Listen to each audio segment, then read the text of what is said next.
The NFL had to change its rules because of these outlaws. Meet the most feared defense in football history. Every sports bar argument about the greatest defenses in NFL history eventually comes down to the same two teams. Someone pounds the table for the 1985 Chicago Bears. Someone else talks about the 2000 Baltimore Ravens. And sure, those defenses were historic. Those defenses were dominant. But dominant and feared are two very different things. The Bears shut you out. The Ravens smothered you. But the Oakland Raiders of the 1970s, they didn't just beat you. They made you dread the bus ride to the stadium. They made your receivers lie awake on Saturday nights, staring at the ceiling. They made Hall of Fame quarterbacks, men who had seen everything, men who had been everywhere, quietly confess that throwing the football against Oakland was the closest thing to a professional death wish. And when it was all said and done, when the dust had settled and the bodies had been counted, the NFL itself looked at what Oakland was doing and said, "We have to change the rules. We have to legislate this, because if we don't, these men are going to destroy our league." That is the story we are telling today. Not just a defense, not just a collection of hard hitters and shut-down corners. We are talking about a group of outlaws who were so physically violent, so psychologically suffocating, so unapologetically ruthless, that the National Football League rewrote its rulebook specifically to slow them down. And even then, even with new regulations targeting their identity, they kept on winning. They kept on terrifying. They kept on doing it their way. Welcome to the most feared defense in NFL history. Welcome to the Oakland Raiders and the legendary Soul Patrol. Let's start with the man whose very nickname told you everything you needed to know about what was coming. Jack Tatum, the assassin. Now, you look at the measurables and they don't scare you. 5'10", 200 pounds. In an era of giants and monsters, Tatum wasn't supposed to be the thing that haunted your nightmares. But from the moment he stepped onto an NFL field, it became clear that whoever invented the phrase, "It's not the size of the dog in the fight," had Jack Tatum specifically in mind. Because Tatum didn't tackle you the way other safeties tackled you. Most guys hit you with their shoulder pads and you hear a certain familiar pop, the standard percussion of professional football. But when Tatum got to you, it sounded different. It sounded like a car wreck. It sounded like a collision that had no business happening on a football field. In his very first NFL game, a rookie making his professional debut, Jack Tatum knocked both of the Baltimore Colts' starting tight ends out of the game. Both of them. On the same afternoon. And from that day forward, receivers across the entire American Football Conference understood something fundamental. Going over the middle against Oakland was a gamble with your consciousness. Wide receivers didn't just worry about catching the ball on routes over the middle. They worried about whether they'd still be standing when they hit the ground. Hall of Fame wide receiver Paul Warfield, one of the most graceful pass catchers of his generation, said it plainly and without any drama.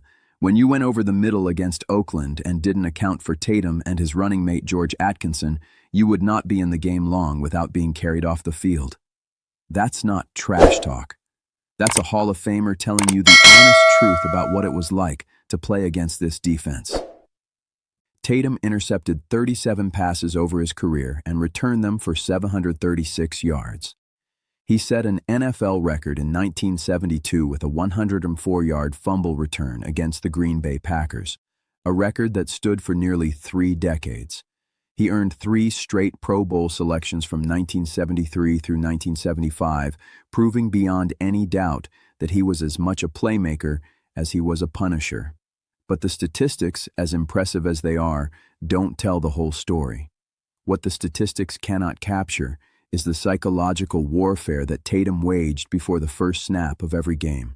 Ahmad Rashad, the talented Vikings receiver, told a story that has lived in Raiders lore ever since.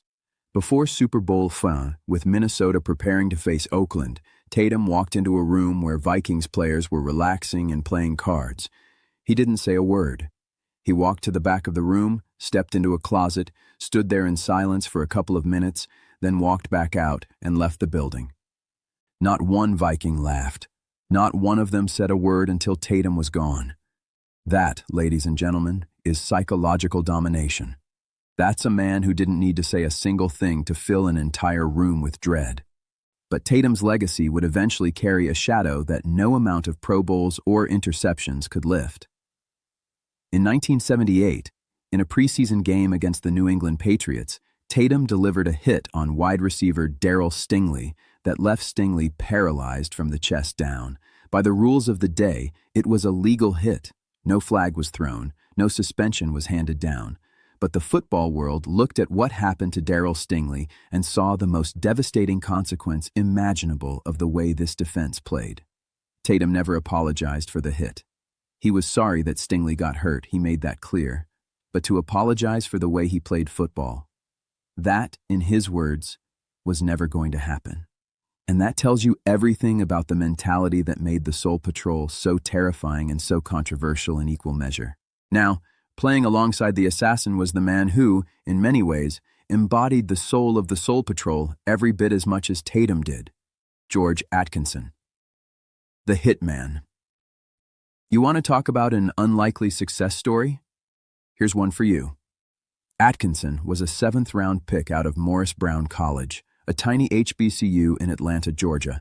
He was not supposed to last in the National Football League. He was not supposed to become one of the defining defensive backs of an entire decade. He was not supposed to be the kind of player that opposing receivers had nightmares about. But here's the thing about the Oakland Raiders under Al Davis.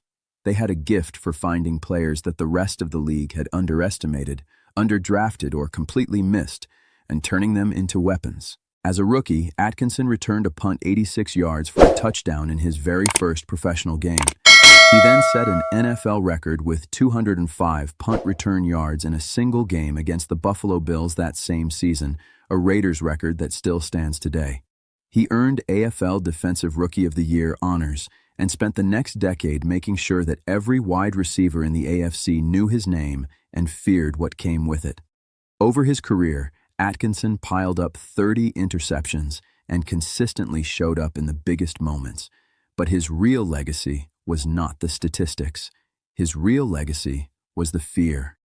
Atkinson was a trash talker, a provocateur, a man who could taunt players twice his size with complete and utter conviction, because when the ball was snapped, he backed every single word up.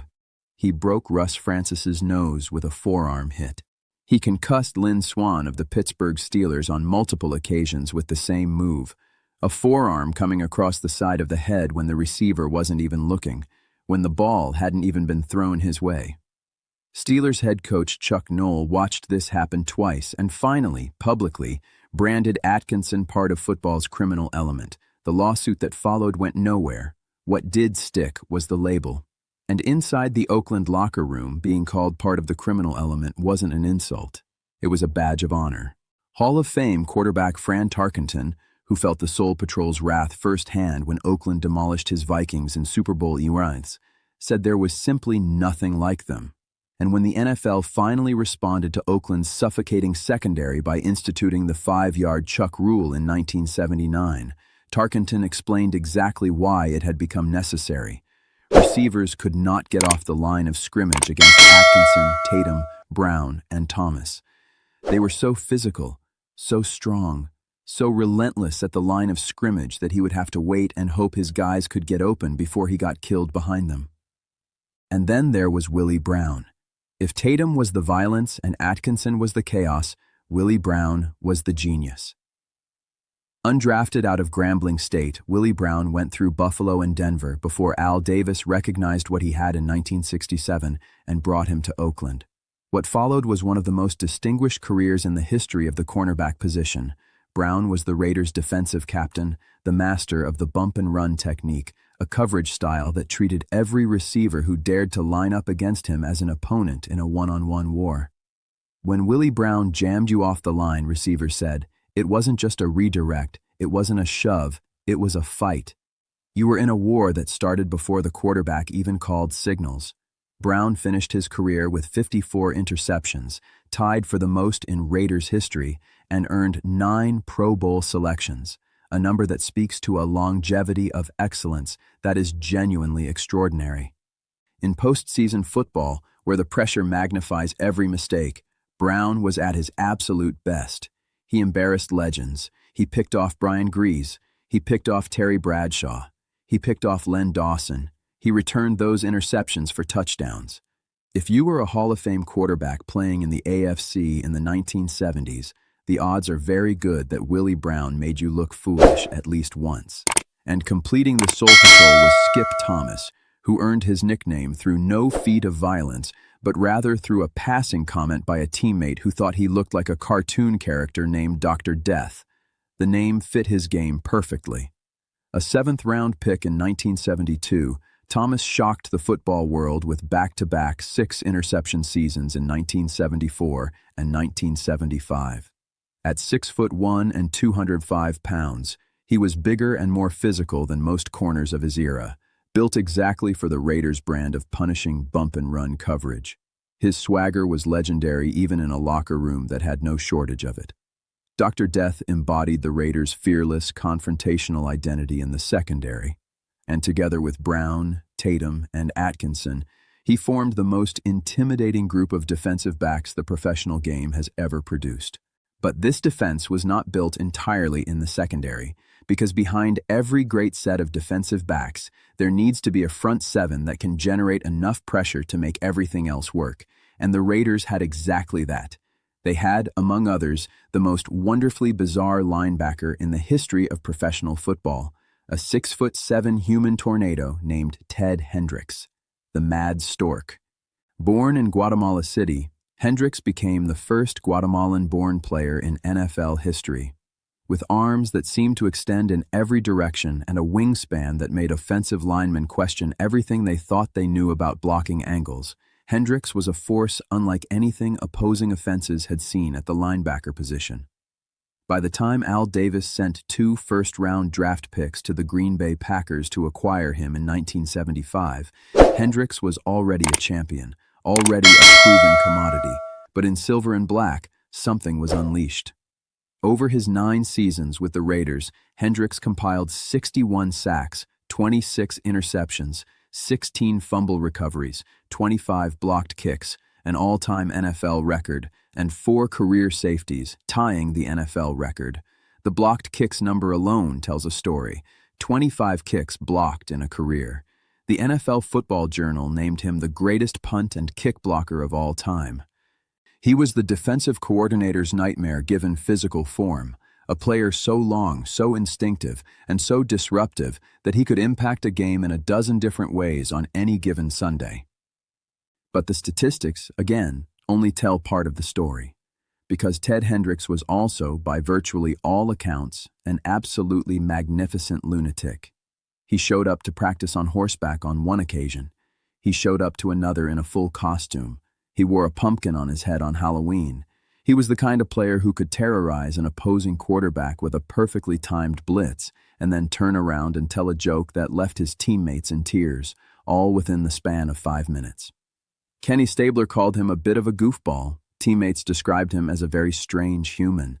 And that strangeness, that absolute refusal to be predictable or contained, was part of what made him so devastating. Offenses never knew what was coming from Ted Hendricks. Neither did his own coaches, frankly. But on Sundays, when it was time to play football, the Mad Stork was the most disruptive linebacker in the American Football Conference. And no one was laughing about it. Up in the trenches alongside that magnificent chaos was Otis Sistrunk, perhaps the most improbable professional football player in the history of the game. Sistrunk never played college football, not a single down. Instead, he went from the United States Marine Corps to a meatpacking plant in Milwaukee to semi-professional football before the Raiders organization found him and recognized what no major college program had bothered to look for. At 6'4" and 265 pounds, bald-headed, with steam literally rising off his skull on cold nights, Sistrunk looked like he had been assembled specifically for the purpose of wrecking opposing quarterbacks. When Monday Night Football broadcast his biographical information, the graphic simply read, U.S. Marines. Broadcaster Alex Karras, deadpanning his way through one of the most memorable commentary moments of the decade, suggested Sistrunk must have gone to the University of Mars. And from that night forward, he was a silver and black legend. A Pro Bowler in 1974, Sistrunk became one of the most disruptive defensive tackles in the league, accumulating fumble recoveries, even posting 3 interceptions from the interior line, and anchoring a front that punished quarterbacks week after week with marine grit and pure street toughness. Now, you take all of those men, Tatum, Atkinson, Brown, Thomas, Hendricks, Sistrunk, and you put them together under the philosophy of Al Davis and the tactical guidance of John Madden, and you get something that the NFL had never seen and has never seen since. You get a defense that didn't just win football games, but actively traumatized the league. You get a defense that made its opponents beat themselves before they even got on the field. You get the most feared defense in NFL history. And the results backed it up at every turn. In 1970, the first year of the AFL-NFL merger, Oakland claimed yet another division crown with an 8-4-2 record. Quarterback George Blanda, who at 43 years old had been left for dead by every other team in professional football, came off the bench for 5 straight weeks and worked miracles. But it was Oakland's defense that set the tone for everything. When Kansas City came to town, defensive end Ben Davidson speared quarterback Len Dawson late after a scramble and touched off one of the biggest bench-clearing brawls of the decade. Helmets off, fists flying, pure mayhem. Exactly the kind of Saturday night chaos that the Raiders not only survived but thrived in. The following year, Al Davis used the team's first-round draft pick on Jack Tatum. The Soul Patrol was assembled, and they immediately turned opponents' mistakes into a feast, generating 35 turnovers on the season. Oakland opened that year by shutting out the San Diego Chargers 34-0. Despite finishing 8-4-2, they lost the division on a tiebreaker and missed the playoffs, a bitter pill that made John Madden's competitive appetite even more ferocious. So in 1972, Oakland tore through the regular season at 10-3-1, reclaimed the AFC West title, and rolled into the postseason on a 6-game winning streak. Their defense was suffocating. Jack Tatum was assembling a season of bone-rattling highlights that made wide receivers visibly hesitate before running routes across the middle. Willie Brown was erasing entire halves of the field. The Soul Patrol secondary was turning every attempted pass into a high-stakes gamble. And in the AFC divisional round, Oakland traveled to Pittsburgh to face a young, hungry Steelers team that had been building towards something. For nearly 4 quarters, the Raiders' defense did exactly what it was supposed to do. They bullied Terry Bradshaw. They cut off Franco Harris's running lanes. They controlled the game, and with under 30 seconds left, they led 7-6 and were about to advance. Then the world changed. What happened next has been argued, litigated, debated, and dissected for more than 5 decades, and there is still no definitive answer that satisfies everyone. Terry Bradshaw, desperate on 4th and 10, heaved the ball downfield in the direction of running back John Frenchie Fuqua. The ball arrived at the same moment Jack Tatum did. There was a violent collision. The ball careened through the air, and Franco Harris, running a route that had nothing to do with the play design, gathered it inches from the ground and sprinted into the end zone. The back judge raised his arms. The other officials did not. The referee huddled with his crew, went to the Steelers' sideline, and reportedly made a phone call to the press box before emerging at midfield to signal touchdown. The immaculate reception, the most controversial play in the history of professional football. George Atkinson, who had watched the entire play unfold in front of him, spent the rest of his life insisting there were 3 separate infractions on that single play, any one of which should have ended the drive. He saw the ball touch Fuqua. He saw the tip of the ball graze the turf before Harris gathered it, and he identified a clip on Phil Villapiano that prevented the linebacker from making the tackle on Franco Harris. Villapiano himself said it to the day he died. If the tight end hadn't hit the back of his legs, he would have caught Franco. There is no immaculate reception. To this day, to this very day, Frenchie Fuqua, the only living person who knows for certain whether he touched that football, responds to direct questions about it with nothing but a smile and 3 words: maybe, maybe not. The Raiders called it the immaculate deception. And whatever your verdict on the play, it hardened them in a way that only genuine injustice can. Because in 1973, Oakland played like a team with a score to settle. In Week 2, the undefeated Miami Dolphins, fresh off their perfect 17-0 season, riding an 18-game winning streak, the most celebrated team in football, came to the Oakland Coliseum and ran directly into the silver and black. Oakland's defense throttled Bob Grease and the famous Dolphins' backfield, holding them to 7 points in a brutal, low-scoring slugfest that snapped Miami's streak and sent a message to the entire league. The Raiders were not impressed by your perfect season. They were not intimidated by your legend. Come to Oakland and you get a war. They also had their new piece in place, Ted Hendricks, the Mad Stork, who had joined the team and was already swatting down passes with those impossibly long arms while blitzing from angles that offensive coordinators had never had to account for before. By midseason, Oakland looked unstoppable, shutting out the New York Giants 42-0 and demolishing Kansas City 37-7. They reached the divisional round, and this time, against Pittsburgh, there were no miracles, no controversial calls, just Oakland football. The Raiders jumped on the Steelers early and poured it on, winning 33-14 in a statement game that felt like the settling of a debt. However, the next week, Don Shula's Miami Dolphins put an end to the dream, 27-10, one step short of the Super Bowl. In 1974, Oakland posted a 12-2 record, their only losses coming by a combined margin of 4 points, and rolled into the postseason loaded with the kind of swagger that only comes from knowing you are genuinely the toughest team in football. The divisional round brought Miami again, the two-time defending champion. It was a collision of wills. Ken Stabler and Bob Grease trading strikes. Miami's ground game slamming into Oakland's wall of silver helmets and bad intentions. With under a minute left, trailing by 7, Stabler had the ball and a shrinking pocket.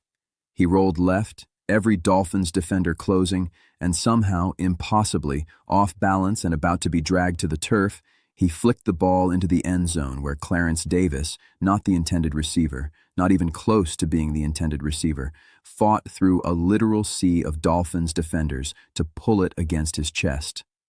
Touchdown. The sea of hands. One of the most improbable plays in playoff history. Oakland had done it again against the defending champions, but fate, as always, had one more obstacle waiting. The Pittsburgh Steelers. And despite the Raiders leading into the fourth quarter, Pittsburgh poured in 21 unanswered points and escaped 24-13. The frustration was becoming a pattern, an agonizing, specific, Pittsburgh-shaped pattern. A year later in 1975, Oakland dispatched Cincinnati in the divisional round and set up the inevitable. Raiders versus Steelers, with the Super Bowl ticket on the line for the third time in 4 seasons. For 60 minutes, the two nastiest defenses in football traded body blows, and when it was over, it was heartbreak again. Pittsburgh 16, Oakland 10. 3 straight years, the same obstacle. 3 straight years, the same result. But here is the thing about the Oakland Raiders. Frustration was fuel. Failure was motivation. And 1976 was going to be different, because the rage had been building for years and it was finally ready to overflow.